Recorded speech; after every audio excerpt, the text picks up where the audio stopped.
Good morning, good afternoon, good evening, with whatever time this read is finding you in. Today we are having our first shadow work for the Horus Healing Advent Calendar 2025 event that I'm having on my channel. We're gonna be utilizing this wonderful little book here, I can get without the flare. Tarot Shadow Work by Christine Setti. And we're gonna be using this on, I don't know what page this is, but anyway, get the book, it's like really good for in-depth shadow work to like really see what you can. Okay, so what are problematic areas currently in your life that you can improve upon or heal or just get in touch with to like not be in constant avoidance and repeating patterns. Today's deck will be a beautiful thing that I personally found on AliExpress, but it could be on Etsy or elsewhere. It's called the Reborn Skull. It's absolutely gorgeous. It's black and white with a pop of color, as we can see here in the background, and my battery is low, so give me just a tiny second. So then, as I was saying before, my camera decided to flash at me that it has a low battery. We're gonna be using the Reborn Skull Deck for the shadow work. The book can rewind to the beginning, and obviously haven't shuffled this deck at all, so it's like a first usage, literally. But I mean, check out how freaking gorgeous this is.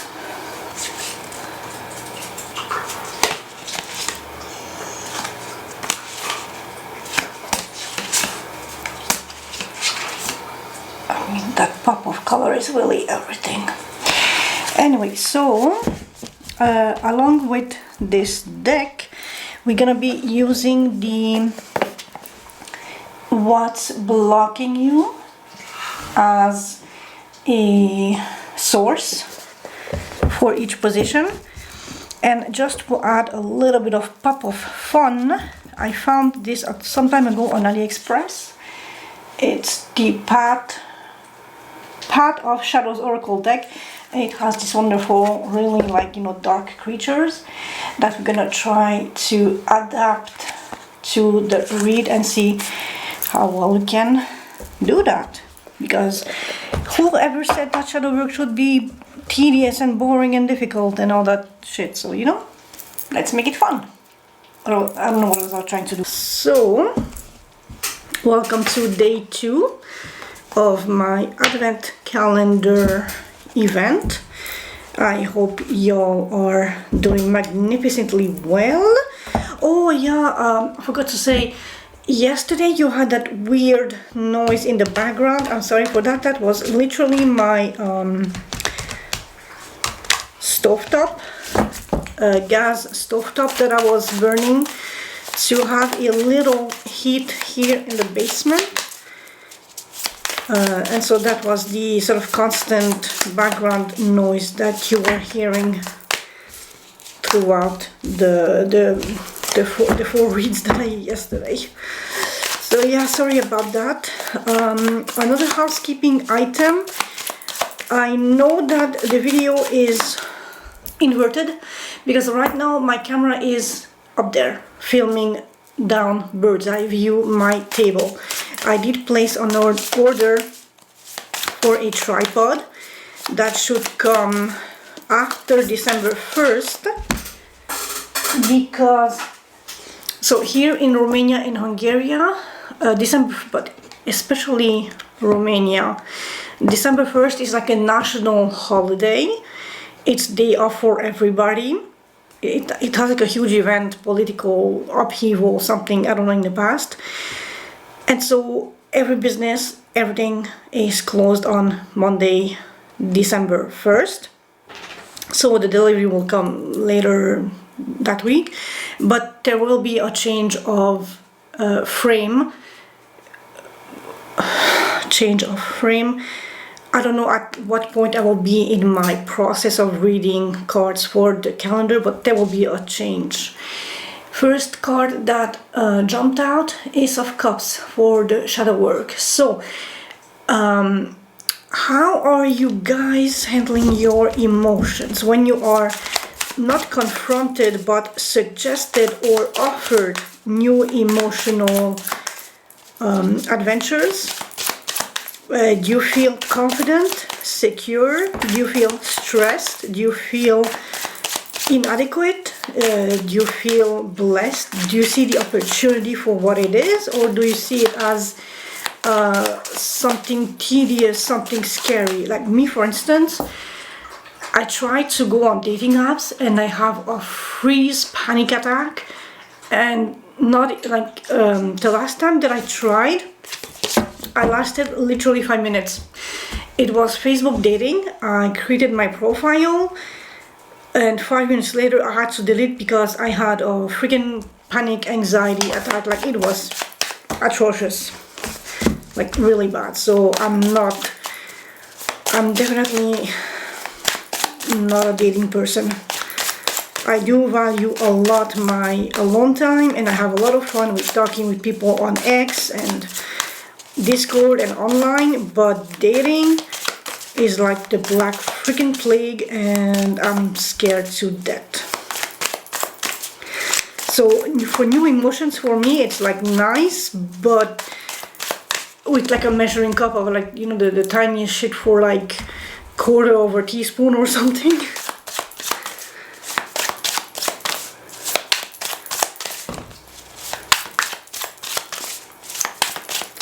So I'm gonna shuffle this a little more to make sure that it's really well shuffled together, and I'm gonna come back for we're gonna start with fire sign, then earth, water and air, and like, no, let's shift things up together a little. So catch you in 2 seconds.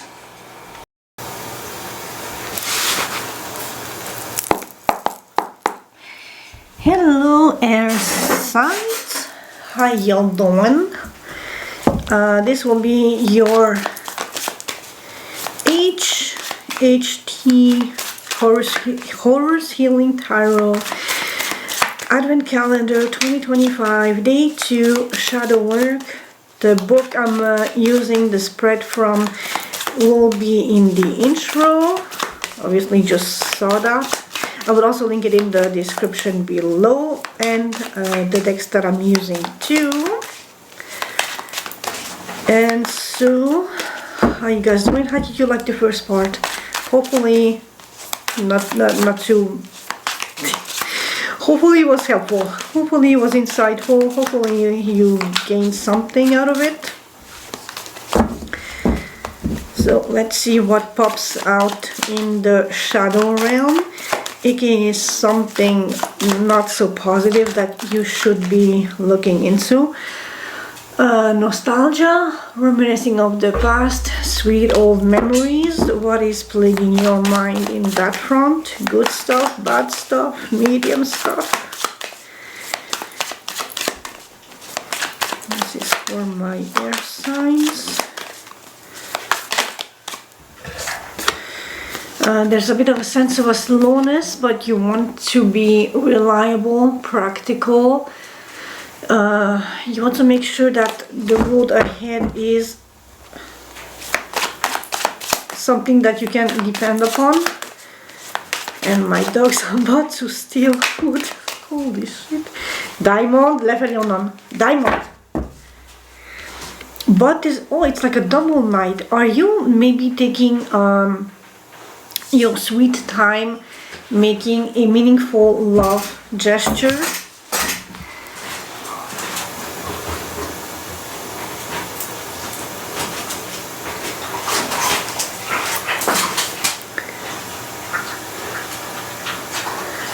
Okay, no more food. Are you taking your time in making a meaningful love gesture towards someone that you deeply care about?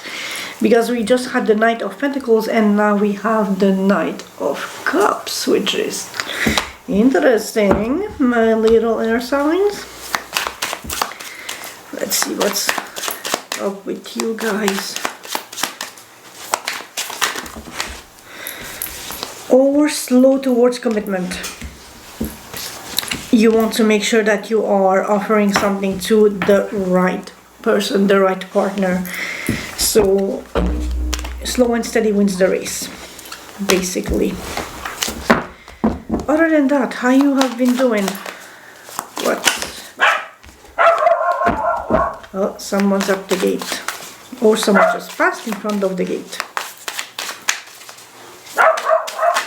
Oh Lord, give me a second. See what's happening. It was the local mailman. He would drop the gas bill, and so obviously, I mean, you know the reputation of dogs and mail people. They love to bark at them. Oh, now this is interesting. The lovers. Okay, so there's a story, air sign. First you were slow to make a movement, but you wanted to make a meaningful movement or gesture towards a higher level soul person in your life that you are very deeply attached to. So you are weighing in your options, wanting to make the right decision of which way to proceed, or if to proceed at all. So you are taking a little step back to gather your thoughts and really, you know, have a scheme, ponder, meditate on your options, your path ahead, and all that good stuff. So this is shadow work for air signs. What do we need to know for my air signs, which is Aquarius, Gemini, and what's the other one? Anyway, air signs. Balance, Libra, Libra, Libra, Libra. Air signs. What's up with you? What shadowy aspects do we need to uncover and work upon?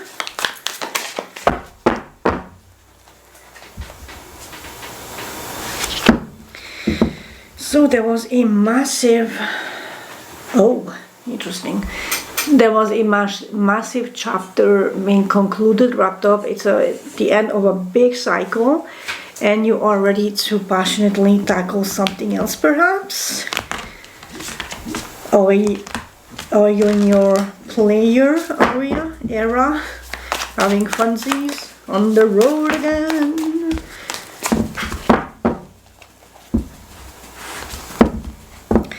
At the same time, you feel, oh, or maybe you are ready to end your single solitude, self-isolation, momentum, vibe. Well, considering it's the holiday, you don't exactly have a choice. If you have family and friends, you will be mingling. Diamond! Oh my fucking god, that dog. Diamond, I literally cannot leave a crumb of bread out without these dogs jumping on counters and tables to like snatch them. And yeah, they have to be with me, or they whine outside like holy shit. On the other hand, you are very in tune with your emotions and how you dispatch, how to nurture, how to be a counselor, be a friend, how to protect and nurture your own emotions, but also be a shoulder to cry on, somebody to help others, to listen, to give counsel. You're very empathetic, very intuitive at this time, so that is beautiful. Air signs, what's up with you? You are in a creative manifesting mode, but also with your community. You are either manifesting this community or with community with other people likely minded. You are creating something beautiful that makes you really happy. So, air signs. Aquarius, Gemini, Libra. What up with you? The pattern or the spread will look like the same like yesterday, but we start at the center and it's gonna have different meanings. 1, 2, 3, 4, 5, and 6.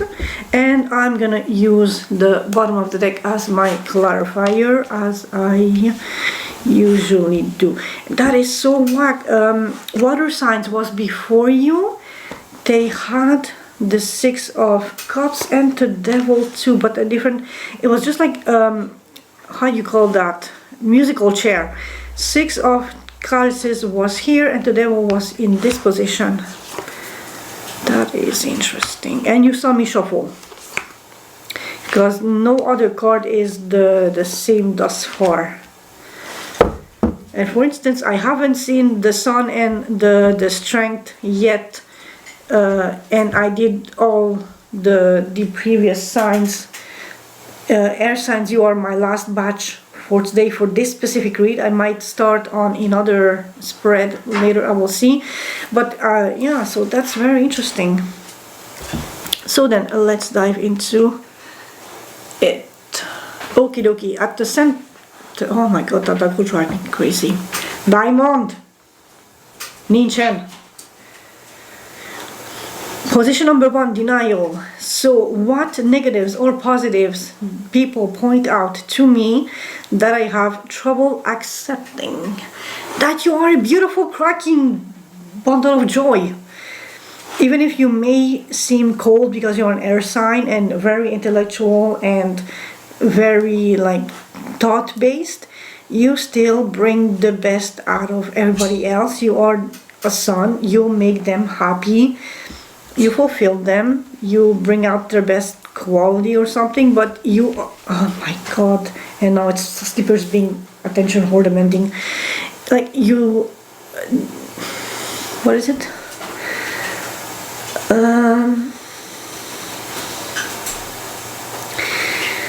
So yeah, what negatives or positives do people point out to me that I have trouble accepting? Problems or conditions would you rather avoid? You bring out the best, but you don't feel like you can take credit for it when people highlight that at first glance. And with the world, it's like even when things end, and no matter how they end, you see the positive in those endings, and that is what something, an aspect, like a very key aspect that people highlight in your overall behavior that you don't think is such a big deal, or that you have difficulty accepting or acknowledging or taking credit for. Because most people, when something ends, they literally have a pity party about it and just like, oh my god, it's the end of the world and this ended and it's tragic and meh, meh, meh. But you are like, yeah, okay, it ended, and so what? There's like new opportunities, new things to sprout, to grow, to illuminate the path. So you literally see the positive in big or small endings. Give me a second.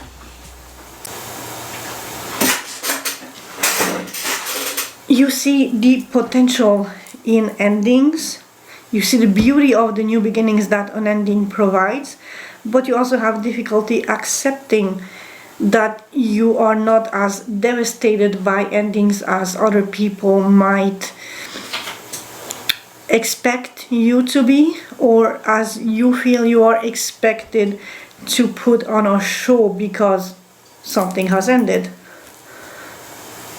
And so that's like your denial.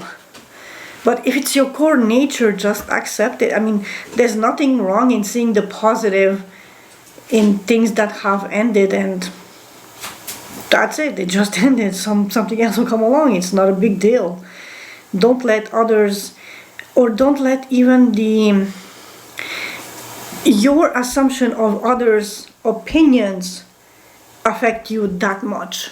There's only opinions. They're not gonna pay your rent and your bills and your grocery run, so don't give it that much credit. Step 2, anxiety. When do I get nervous, anxious, touchy, or sensitive with others, with the past?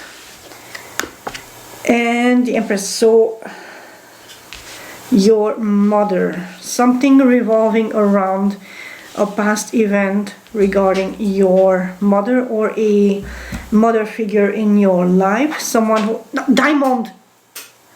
My dog is now sniffing my other box of tarot cards. When you are touchy and sensitive and anxious is when people bring out something about either you being a nurturing, creative, beautiful, expensive person in the past, or literally a mother figure in your life that was this emblem of stability, beauty, nurturing, who has this whole kingdom at her disposal to grow and expand and cultivate. Diamond! Oh my fucking Christ, that dog. So, air signs, if you tended to be very motherly and protective and creative in the past, people will bring that up and you might feel a little anxious, because if that was like a previous version of yourself, obviously if people took advantage of that, you are now having limits and boundaries on that, so you feel nervous as why do they bring this topic up.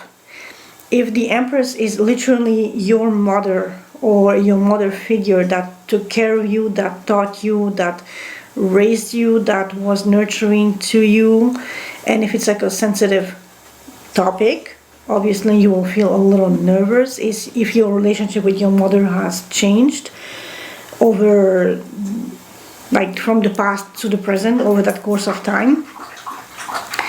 So try to see why this energy in regards to the past is causing a sense of discomfort in your present, so you can heal from that and address it and move forward with it without being like an overbearing burden carrying into the future.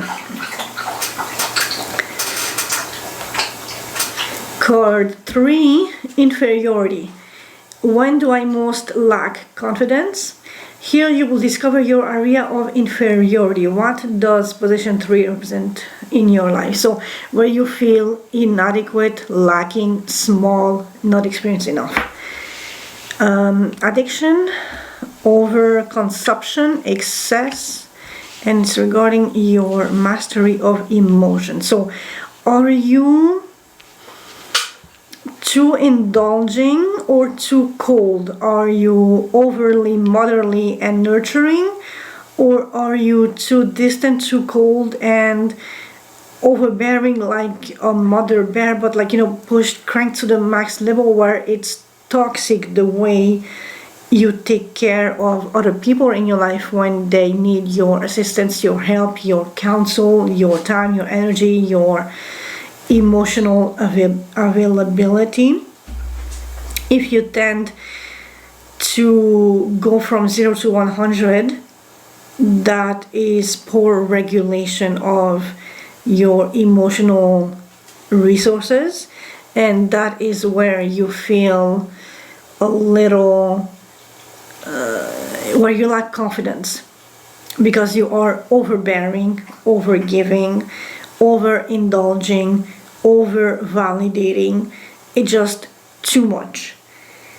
It's normally a beautiful, healthy, wholesome, nurturing, both these cards, counseling, giving, loving, being generous with the emotional field, but with the devil it's cranked to 100, as in way too much, and that can become overbearing to the point where the other is now feel in debt to you, and that can become a weight and toxicity and chains and karmic bounds of their own nature in your relationship to whoever was on the receiving end of your nurturing, emotional giving, whatever capacity this thing was. So you need to temper the counsel and the emotion that you give out to others, so that it's not overbearing in excess, costing you more than what they can give back later, but also costing you too much to the point where you create a debt with the receiver, where they feel it's just too much and it's overbearing, and you become almost like a control freak in micromanaging their needs and their progress and their well-being, which is like way past what they were asking for you in the first place. Position number 4, anger. What qualities in a person do I most dislike or have the most difficulty dealing with? And this is a card of patience, of looking at what has been done in the past and reflecting on previous efforts to see the current results, so that you can make adjustments for the future endeavors, future work, future investment, future growth. And it's in relation to, again, emotional. So, but this is specific.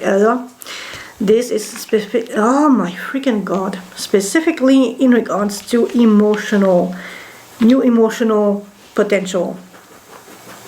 So, in the past, when you perhaps have an emotional opening or a new adventure, a new crush, a new love interest, the way others do it is that they reflect on how they have first perceived and then acted upon these things in their past, so that they can change how they behave now and always keep growing and growing and growing for future instances. But this somehow enrages you in the present because of your own patterns of behavior in this process.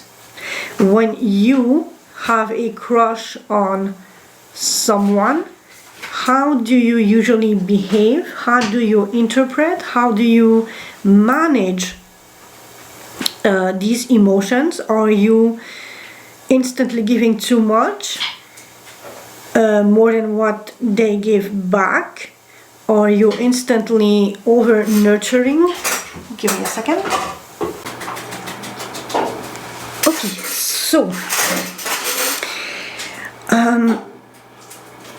so usually air signs are pretty swifty, very fast, very action oriented, almost like fire. So what angers you in others is how they take time to reflect on past first moments with an emotional offer, so that they don't fuck up instances following one specific one. So they always learn from their past relationships. But you, if you are just so busy always moving forward without ever looking back on previous instances to learn lessons and assimilate what you have gathered from previous experiences to avoid potential mistakes or behaviors, that triggers you a little on the angry side, because their way reflects how your lack in the same is always causing you to make the same decisions, to pick the same people, to always end up in the same situations, because you are just prone to move and perhaps get into some excesses in some instance of devotion, nurture, and giving too much emotionality. Others may reflect on, I gave 60, 70, 80, they gave me 20, they gave me way less, and now I'm gonna be more reserved.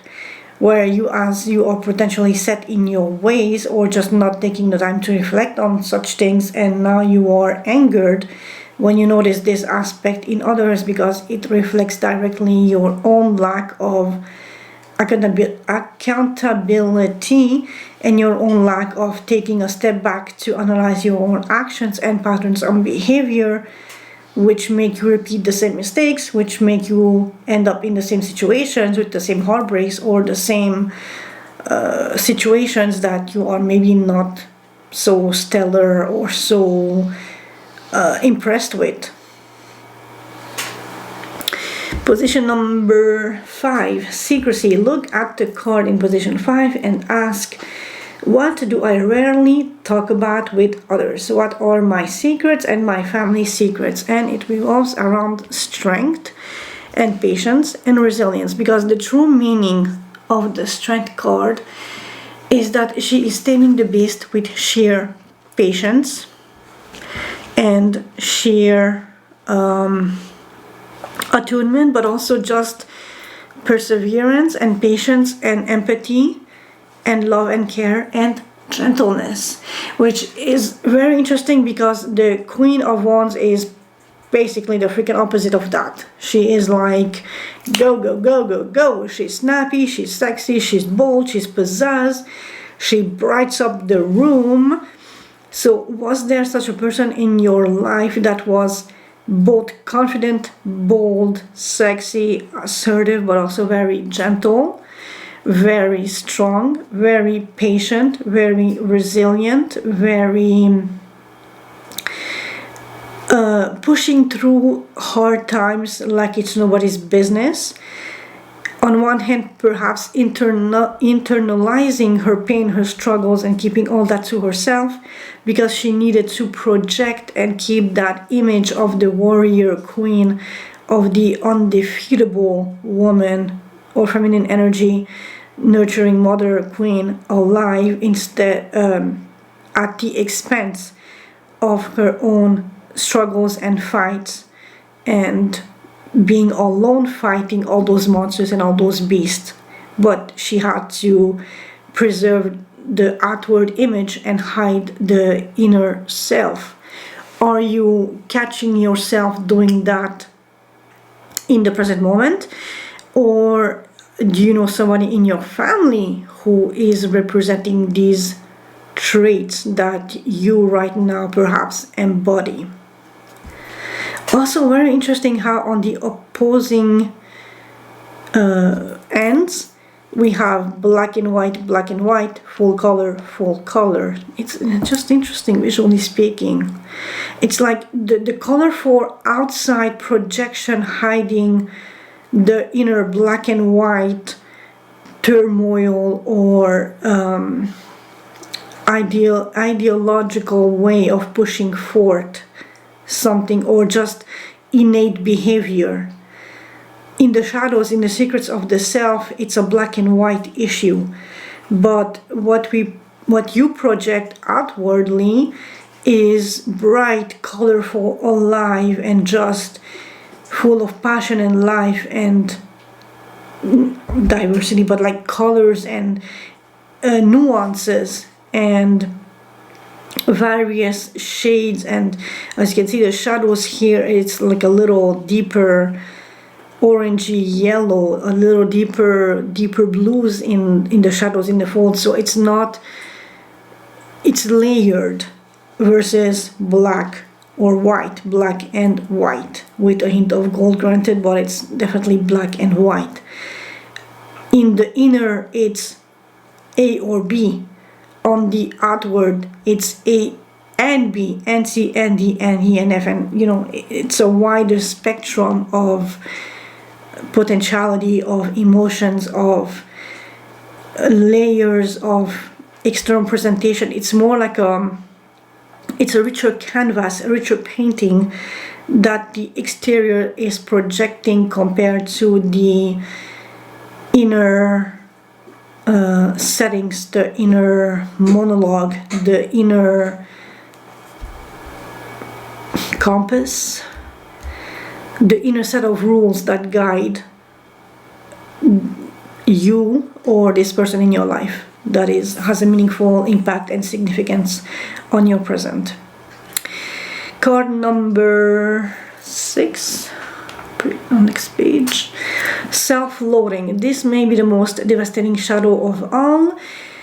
If we cannot love and honor ourselves, we cannot realize highest potential. So what do you loathe, hate about yourself? 9 of Wands is how you keep guard on your own, waiting for the cavalry and still not making a decision. You are, well, especially balances, Libra, sorry, my mind is thinking in French because my sister is a Libra. As a Libra air sign, you are especially prone to have difficulty making decisions. I'm not sure about Aquarius and what was the other one? Air sign, Gemini? I'm not too familiar with Gemini. Anyway, as an air sign, sometimes you struggle with that, and you hate how you are still standing on the front line, guarding the castle on your own, wounded, depleted, tired, exhausted, stressed. And you see how there's like this transition of the skull is a skull, but the rest is still human body. So there is that depletion of your resources. All your energy is going to the mental anguish, the stress, the overbearing necessity to keep guard, to hold the line, but at the same time you are refusing to make a clear decision to either retreat, abandon, or ask for help, or whatever the situation is. You are waiting for help, but no, you're not pushing, like, dude, I sent you a text like 2 days ago, fucking send me help. Or I sent you a text 5 days ago, a week ago, please, I need some goddamn help. You are refusing to make that next step decision to facilitate the situation in which you are finding yourself, really standing your ground. But it feels like fighting a losing battle because you are all alone guarding the fort. You are waiting for help, no help is coming, but you are not making the decision to be proactive in asking or nudging or doing something to get more, or just leave the situation behind and abandon ship and just go on your own way and find a new route, a new avenue to explore that will benefit you without costing you your mental health and your exhaustion and all that stuff. So it's like you hate this procrastination aspect of yourself, which on its own, it's a whole other topic that you need to uncover. Why you procrastinate, what is the trauma that has caused this lack of trust or this lack of openness to move forward, to ask for the help that you so desperately need to either keep going or do something about it, because you are stuck and you're not making a decision because of XYZ factor. And so you are suffering alone by your own inability to make a clear-cut decision. But this is also a willing position of procrastination. It's not forced upon you. You decide to not see the thing for what it is because you need more time to gather resources or intel or whatever, but it's costing you energy and time and mental resources. And notice how they both have bandages around the head. This one is hiding her side because she doesn't want to be influenced by external influences. This one is representing mental health, exhaustion. He has a headache. It's been a long ass time he has been guarding the fort on his own. But both of them represent the mental state, the exhaustion, and the unwillingness to address the exhaustion, to need more time inside her own head to make a decision. But if she doesn't want to see the landscape outside her, only taking a tiny little peek, she's not having a clear image of the situation, so she cannot make a clear decision. So she's stalling, and this one is like guarding the front on his own, all alone. It's exhausting, and it's gonna kill him there. So you need to see why you are procrastinating, what is that trauma coming from, and how you can address it to be more proactive, but also more meaningful, more intentful with your future decision making, so that it doesn't cost you an arm, a leg, and a headache and a migraine. So now I'm gonna use the What's Blocking You Oracle deck and have a final round of messages with this, and it's gonna be a wrap up. So for my air signs, please, what do they need to know? And oh, maybe I was about to say too much, but that's like literally here. Okay, this is way too much cards. So too much, hard to get. These, I'm gonna put these back. More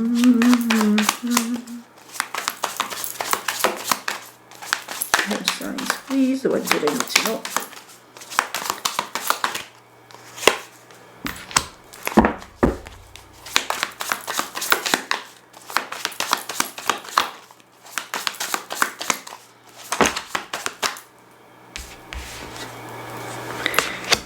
One, two, three.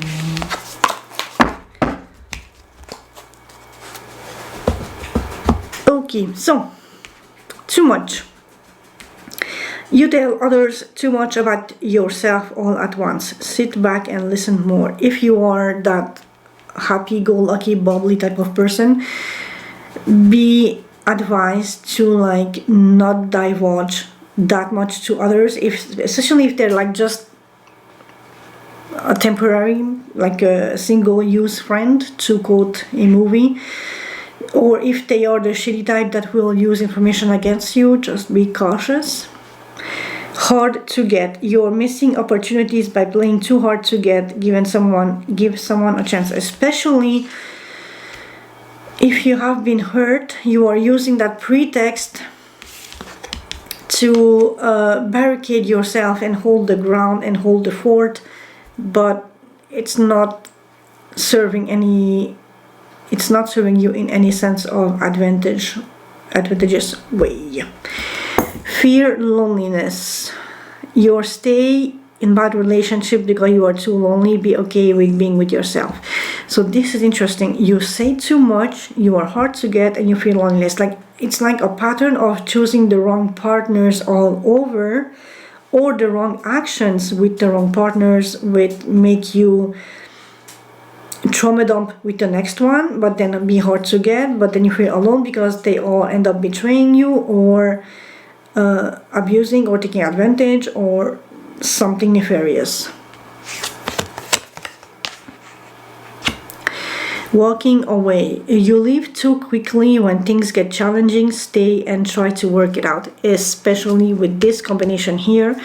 When you have a new emotion, reflect on past behaviors, yours, theirs, to see what happened and what could have been changed, what you could do differently for the next occurrence, so that you don't have to walk away, that you don't have to fear to be alone, that you are not giving the impression that you're too hard to get to.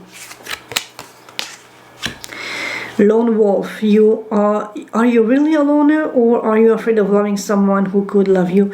I mean, if you have a pattern of choosing the wrong partners or giving to the wrong attraction, obviously you will, all this makes sense because you are not reflecting on past situations and relationships. Sex only. Either you or your partner only want sex, accept that, it's okay, or reach out for more.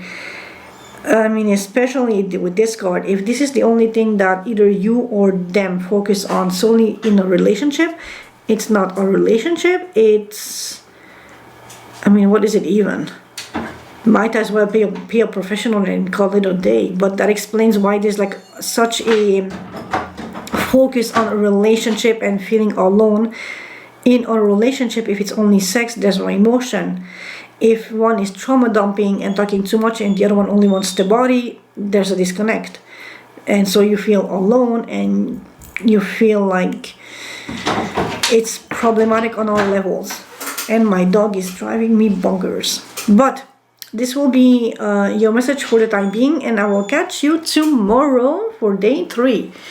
Take care and make better decisions. Reflect on past decisions, past behaviors, past occurrences, past intense, past stuff.